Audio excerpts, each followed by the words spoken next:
Hi, I'm Michael Weinstein. I'm Vice President of Sales here at Buxton. Uh, what we do at Buxton is deliver data driven decision making tools for owners, brokers, and developers. What that means is that we can help an owner or developer understand what retailer or healthcare would be best suited for their property. We also help retailers and retail brokers understand which center would be the best for their brand. This is an interview I did with Benji Rosenzweig last week. Really interesting guy. I think Benji's one of those thought leaders in commercial real estate that really resonates with people. So I wanted to make sure I asked him a couple real good questions. Please stick around to the end where you get to meet his daughter. It's great. And by the way, it's the day after Father's Day. Happy Father's Day to you all, and hope all is well.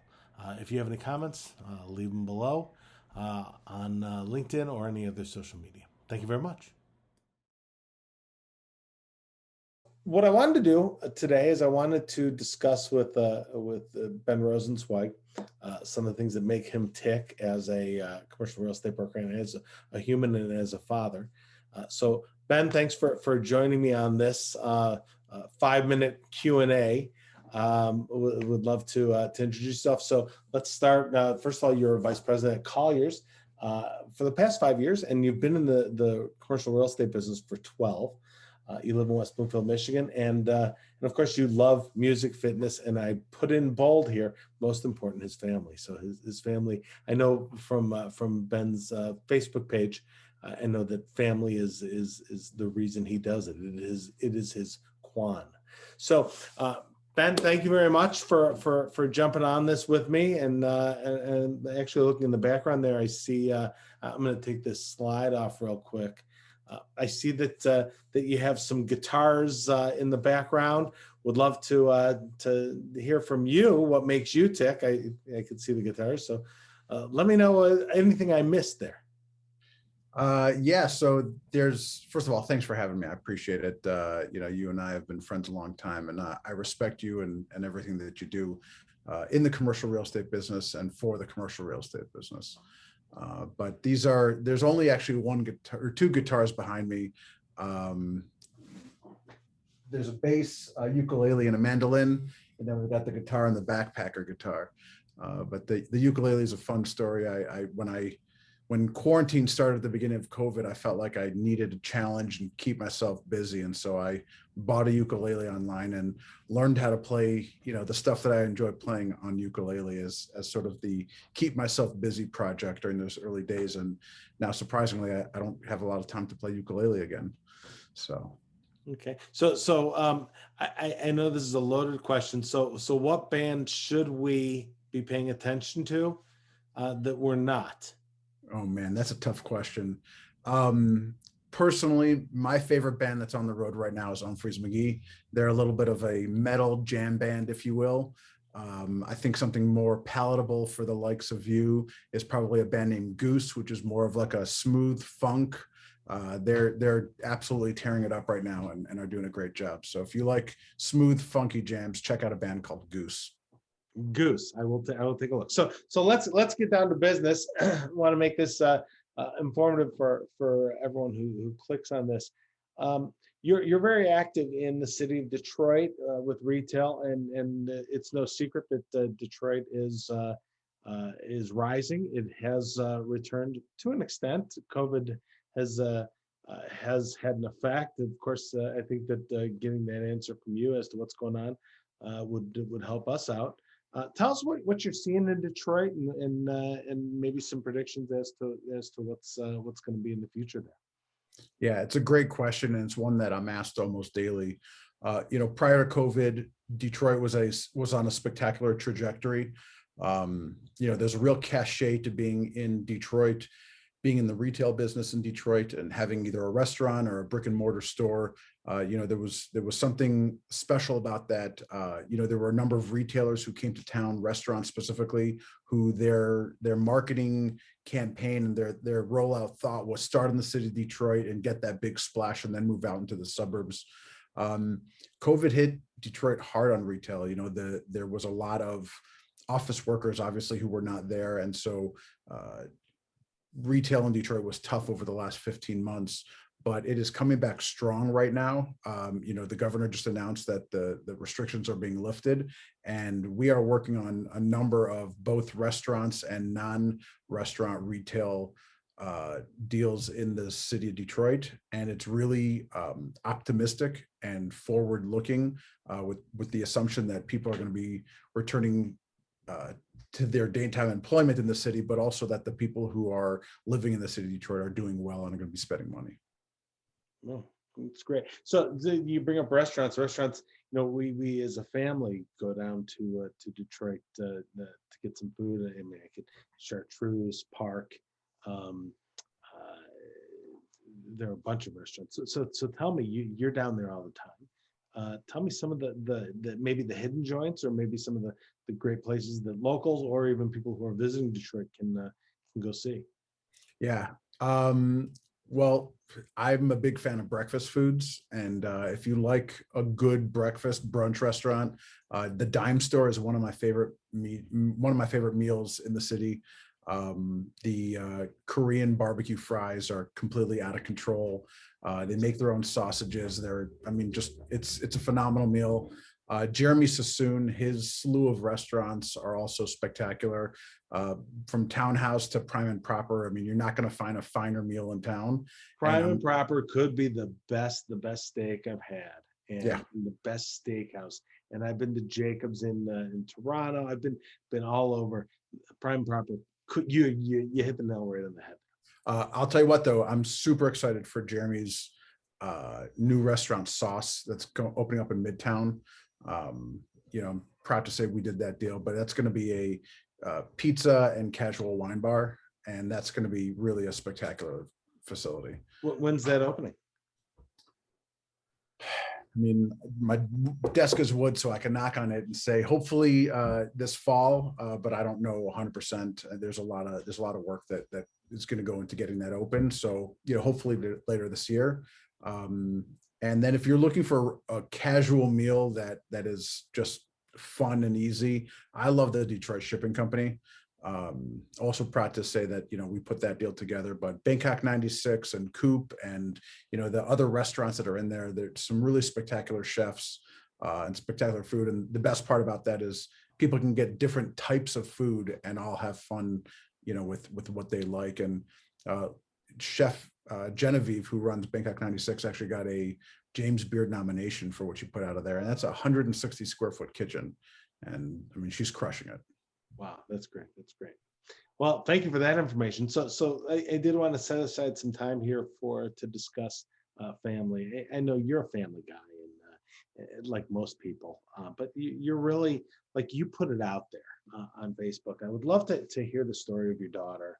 I know you have two daughters. I would love to hear the story. I know that you've had some challenges, and there are some organizations out there that have really helped you. And I want you to sort of key us in on what happens, because I'd love to sort of understand and maybe get some awareness to this organization. Absolutely. So my younger daughter Ella is 10 years old. She was born with a number of medical complications. One of them is called Coffin-Siris syndrome, which is a genetic mutation. There's about 500 known cases in the world. I sit on the board of the Coffin-Siris Syndrome Foundation that just tries to bring awareness and information to families like ours. It's just very difficult to get good information. She also has something called agenesis of the corpus callosum, and that is the corpus callosum is the main bridge that connects the right and left side of the brain, and she just doesn't have that bridge. So she's got all the fibers and nerves, but doesn't have the bridge. Imagine trying to get from one of our houses in West Bloomfield to downtown Detroit, and the lodge is closed. You can still get down there. You just have to reroute yourself, and that's what her brain does. She's got about 10 other things, but those are the two main issues. She understands everything you say, so her receptive knowledge or receptive language is 100%. but she doesn't speak in English. She uses sign language and gestures and sounds and tonation. So if you spend more than, a couple hours with her, you'll sort of develop an understanding of how she speaks. But she's developmentally delayed, and she, fairly quickly after she was born, became my why. In business, you hear people ask, what's your why, and why are you pushing so hard, and why are you working? And I came to the realization that, I'm going to not live forever. My wife is going to not live forever. And at some point, there's going to be a time where she's got to live on her own without us. And the idea that, there needs to be what we call a social scaffold around her, and a community who loves and appreciate her for who she is, both during the day, during feeding times, and at night, is something that's very important to us. And my wife and I met volunteering at the Friendship Circle.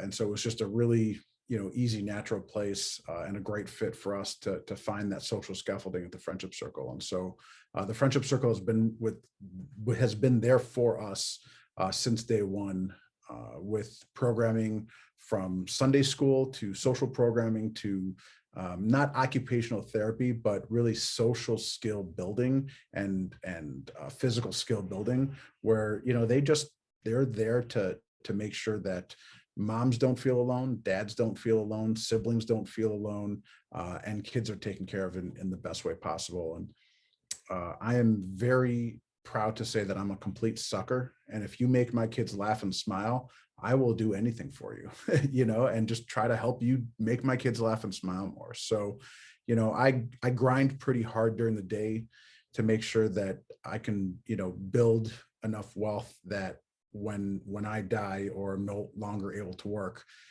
my children are taken care of in a way that is comfortable for them, because, none of us are going to last forever. We have a friend who's got a daughter with autism who, it really hit me in the chest. She said that she participates with Friendship Circle and with another organization called JARC because she realized that nobody is ever going to cut her daughter's fingernails with the same care that she does. And that hit me right in the chest, because I can't cut my daughter's fingernails because only my wife is allowed to cut my daughter's fingernails. That's the way she is. And so, yeah, we are very proud supporters of the Friendship Circle. We raise money for the Friendship Circle however and whenever we can, because we know that the help that they're giving us is also help that they're giving other families. And we feel very lucky that they're a part of our lives. It is truly a great organization, and it is based in Detroit, but there are Friendship Circle locations, so different geographic areas across the world. Yeah. So that's a very important thing. So that even if you're watching this from Kansas City, I think there's Kansas City Friendship Circle, and yes, it's so I think that's a very important thing. And this is just a wonderful organization. My son was a volunteer there, volunteered every week on Sunday in one of their programs. In fact, both sons have done different things for Friendship Circle. They also have a walk for friendship in around Labor Day throughout Metro Detroit. So it's really a great organization. Listen, my heart's out to you. I know what you go through. I know that I knew the story. I think it's a great story to tell. Listen, thank you very much. I really appreciate you doing this for me, and I look forward to having another one. And of course, I'm going to be putting the links to everything we discussed here, the restaurants, the organizations, everything below. So thank you very much, Benji. pleasure. And we'll talk again. Great, thank you. All right. Actually, before we go, can I say one more thing that you can edit in? You later? can totally, yes. Yeah. When we talk about like the why and if you make my kids smile and you make it happen, I'll do anything for you. It really changed the direction of my business, Ella's health and taking care of Ella.